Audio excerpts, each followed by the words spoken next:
So it is never a cooler. It's not, no. But it sure appears to be. It sure appears to be. Okay, so bags in it, double bag usually. Noodles on the side, and there. All right, everyone, welcome back to my next video. Today we're going to meet Mindy. Hi, Mindy. Hi, Bob. Thank you so much for having me. It's my pleasure. And you are in a Honda Element. I am in a 2003 Honda Element. So it sounds like you've been doing this for a while. How long you've been on the road? I hit the road last year, April 27th, when I sold my house in 48 hours. Wow. Yeah. That's so it was this magical thing happening that I was putting the camper in the Element and I was getting my house ready to sell. I didn't know the market was going to go crazy in a good way and in a bad way for me. Good way, sold the house at the top of the market. Bad things, too expensive to buy. And then I was like, oh, now what? Yeah. And I refused to pay top dollar. So I was like, well, the camper's built. I've got the finances. I might as well do it now. So I did. Well, do you mind if we take a look around? See I your rig? would love to give you a tour. All right, Yes. Let's do that. Okay. So come on inside. This is what I like to refer to as sort of the front door and the entryway. You know, I've got a nice comfy bed, a dresser with soft closing drawers that stay shut when I'm traveling. This is really nice cabinetry. How did you get that? So there, a gentleman in Oregon named Fred Fields, he used to build cabinets for marathon coaches. I called him up and he was able to meet with me in 5 days. And 5 days later, I had this in my car and he's so super affordable. Yeah, boy, I just love what you did here. Thank you. Thank you. Well, the first couple of builds I did, I took IKEA furniture from my house and put it inside. And then I finally decided to just be like a big girl grown up and get a fancy build done in it. Yeah. And this was actually super affordable. Like, if you can believe it, all of this custom cabinetry only cost me $2,300. That's pretty astounding. With all of these slides. That's pretty astounding. And the slides for the back drawer, which we'll see in a minute, it holds up to 500 pounds. It's, you know, these little things really add up. You don't think they do. No. But when you get all the receipts out and look at them, it's a lot. It's a lot, yeah. So, I mean, the downside to what I did to my vehicle between the tires and putting the camper in it, empty without any of the seats in it, it weighs 3,200 pounds. It now weighs 4,600 pounds with everything in it. So my gas mileage went way down by 10 miles a gallon. But the freedom is the benefit on the other side of it. And I baby her. I make sure I'm not pushing her too hard. It's still safe between the new suspension I put on her, because I've had some comments about, you know, I'm going to break my suspension and things like that, but I've beefed the suspension up to be able to take the weight that I've added to it. And that is something that you have to consider when you're building out a rig, is you must consider weight. You know, not only that, I make sure I watch my brakes, because I need to be able to stop. And so with this extra weight, you have to make sure that the brakes are in good condition as well. So this is a modification that I did as well. So you can see right here, it's a swivel seat made for Honda Element. How about that? It's by Heroes Hot Rods. So let me show you how I can turn this area that we're looking at right now into like a lounge room.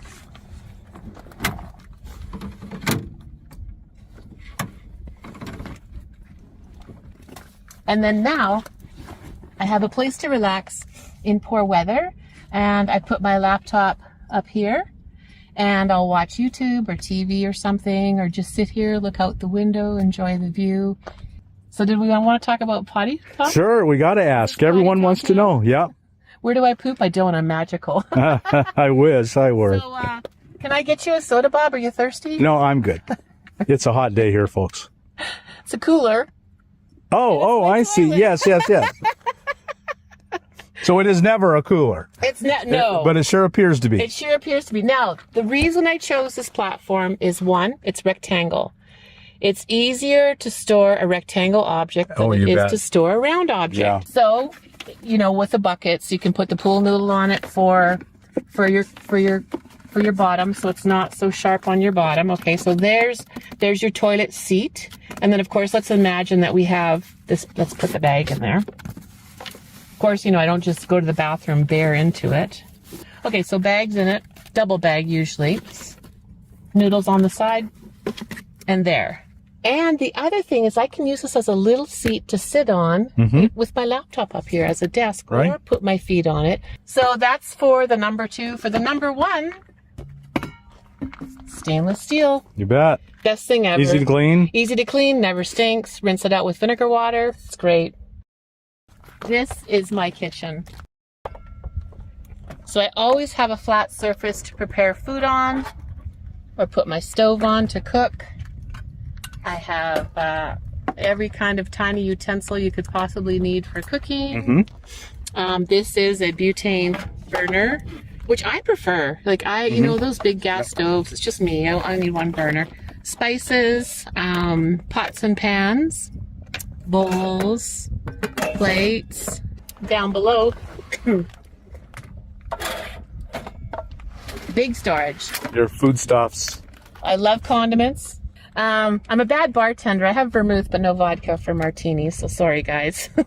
But keep my eggs in there. You don't have to keep your eggs in the fridge. Dried things. Little tiny blender. I have 12-volt kettle, so that's for when there's inclement weather. I'll plug that into my jackery to boil water. The backup stove that I have, because you know you should always have a backup stove. You got to eat when they do fail. So let's say I can't get butane, or let's say that, you know, it's just for some reason not working, because they'll do that. This is liquid gas. Oh, That's yeah. one. And this little stove, so liquid gas into here. Apparently you can build a fire in here. Yeah. Only a gnome could have a fire this size. Right there. Yeah, and you're So cooking. I've made bacon and eggs with this little stove. It's perfect. So then over here I have, this is a 30-quart fridge by BougeRV. I highly recommend this fridge. I have been running it non-stop for 18 months because people always ask, how do you shower? I don't have a gym membership. Because I'm old school traveling, that wasn't something that I did in the 90s. And so I've just kind of continued with, you know, I used to do the solar shower bags back then, but now this is a 3-gallon collapsible bucket. And then the USB shower system. Oh, yeah. So you drop, you know, you drop the pump in the water, and then I stick this to the side of my rig, and it's just as good as any indoor shower. I know that, you know, it seems like I don't have very much stuff, but this vehicle with the cabinetry that I've created for it has a lot of storage. This drawer goes way back on the bed. This is, you know, for my winter clothes, for medicine, for sheets, for candles. So I carry 3 gallons of water. I carry it in steel. That way it doesn't get the funny taste or the plastic BPAs. Right now, I just came out of the Pacific Northwest, so I did swap my clothes out. This is all my summer clothing, all in this cube right here. All my winter clothing is now in the dresser on the other side that we just took a look at. So we have paper goods like toilet paper, wipes, and things like that in this. And then there's more packing cubes in this folding cube here, and that has some winter jackets that I haven't pulled out yet. It's so freeing having less stuff to worry about. I can actually just enjoy myself every day and not be worrying about the stuff or taking care of it or cleaning it or insuring it or whatever.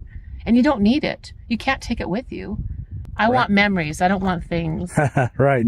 Yeah, I agree so much with that. So I have 3 batteries on board right now. It's not quite enough power for the Pacific Northwest. The desert Southwest is perfect. So I have a 1,000 watt jackery. I have a 700 watt Bluetti. And then I have a little 160 jackery. And I use this Renogy 100 watt solar panel that I installed on my roof using the double-sided tape.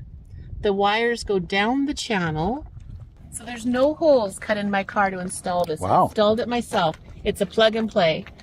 The wire just comes through the moonroof. I've been in like deluge rain and my moonroof does not leak. And it's charging the jack right now. So let me take a look and tell you how many watts we got going on. We've got 30 watts coming in right now. And so that's what I use to charge up all the batteries. I do also have right here a folding solar panel. And so if I want to park in the shade, so FlexSolar, this is a 100 watt folding solar panel that I can put out in the sun and move it around. So I actually have 200 watts of solar. So because in the Honda Elements, the tire is normally stored underneath where all my cabinets are. Right. I still need to have a spare tire. So I've got the Hyperrax basket on top to hold my spare tire and a fire pit, a propane fire pit that I'm going to put up there too for having fires. Like, I'm not going to be doing wood fires anymore because I watched too much burn this year and I just don't want to be part of that problem. So I'm going to switch to a propane fire pit for camping. So now, because I've reduced the gas mileage on it, I do need to carry extra gas for longer travel. So this is a 2-gallon gas tank, and this is a Rob Deasy storage rack that you can attach all kinds of things to it. The awning is by CVT. That's what makes this a Hondominium when I pull it out. So yeah, it's a, what is it, 8 by 10 possibly. So yeah, it makes it really nice for places even like today. You know, we can put it out and we have shade. Yeah, that's a big deal. Big deal. Always, and it's also good for rain. And I'm going to find out this winter it's great for snow as well. Yeah, I bet it will be. Yeah. And you think of it as an overlanding trip? This is a complete 100% overlanding off-grid rig. And you've made, I've seen a lot of modifications you've made to it to make it more capable in the backcountry. It is. I have. What all have you done? So I've given it a 2-inch lift by Aerogenics and Swift springs to reinforce and just make the suspension more vigorous. I've added Black Rhino Boxer wheels and Falcon Wild Peak tires to it. And I'll tell you, just alone, the tires and the rims have made it completely a game changer for going off-road and in the backcountry. They're critical. Yes, they are. Right. So then you're not really a hardcore off-roader. You're not. No, but I mean, there are places that I want to get to that, you know, require either a truck or higher suspension or a vehicle with better tires. And I don't ever worry about getting a flat tire. Like, I got a screw in my tire this winter in Florida and the guy just like pulled it out and it was like no big deal. You know, and so like sharp rocks, cactuses, things like that in the desert, that could be bad just on a regular street tire. So is it 4-wheel drive? It is all-wheel drive. All-wheel drive, right? That's most passenger type cars are all-wheel drive. I mean, this used to be a grocery getter. Now it's an overlanding rig. All right. And it's a Honda. It's a Honda. You know, that's all you got to say is it's a Honda. And the VTEC engine in these, you cannot kill them, Bob. I have 223,000 miles on this rig. It had 40,000 when I bought it in 2008. Wow. I just saw on social media someone post 600,000 on the original engine and transmission. The traveling I've been doing for the past 19 months, I've had 0 issues. And tell us your YouTube. You have a YouTube channel? I do have a YouTube channel. It is called The Ninth Element. So it's Ninth Element on YouTube. Do you go in the winter or do you come down to the desert in the Well, last year I decided to go cross country and down to Florida. So this would be my first winter in it. But it's not my first van life. You know, before van life was a hashtag or any of that, or before the internet, that's how old I am. I had 2 Volkswagen buses. I had 2 Volkswagen Westphalias. I had a Subaru Loyale that I took to Alaska and I lived in Alaska. And I also took that to Baja. So this year I did buy a second Honda Element with an e-camper on top. Oh. So it's got the pop-up tent. And you're switching. Well, I'm going to keep both, but that's going to be the winter rig because I want to put a diesel heater in that one. Oh, yeah. For the winter camping. Right. This one will be the overlanding rig and the other one's going to be like a suburban rig. So I'll still lift it, but the living space down below will be a bit different. It'll have like a studio and a indoor kitchen because, as you know, the worst thing I think, or my hardest challenge in an Element is cooking in the wind. Well, Mindy, thank you so much for sharing your Honda Element home with us. Really, really beautiful. Thank you. Thank you so much, Bob, for having me and letting me share my home with your community. And I hope this inspires one of you to do something bold and brave like this too and travel. That's the goal. That's the goal. So tell us again, one last time, for those who want to know more, your YouTube channel. I am The Ninth Element on YouTube. That is the only social media that I do. Very good. So folks, go there, check her out, get all the links to all these amazing work that she's done here, and I think you'll be really glad you did. Well, everyone, thank you for watching this video. If you got anything out of it, like us on YouTube, subscribe to the channel, hit that thumbs up button, and we'll talk to you later. Bye. Bye.